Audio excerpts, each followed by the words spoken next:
মিষ্টি প্রিয় বাল দেবতা গণেশ। ক্ষুদে এই দেবতা সব ছোট্ট বন্ধুদের মিষ্টি খাওয়াতে ভালোবাসত। একদিন ছোট্ট গজপতির কাছে বন্ধুদের দেওয়ার জন্য মিষ্টি কম ছিল।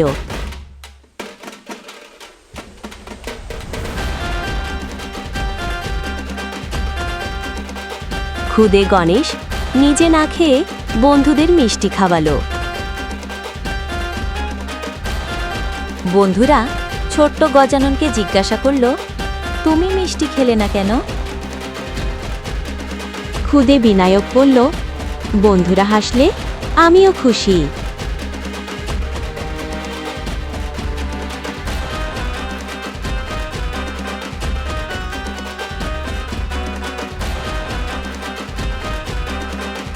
এই গল্প থেকে আমরা শিখতে পারি, সত্যিকারের বন্ধু অন্যকে আগে খুশি করে।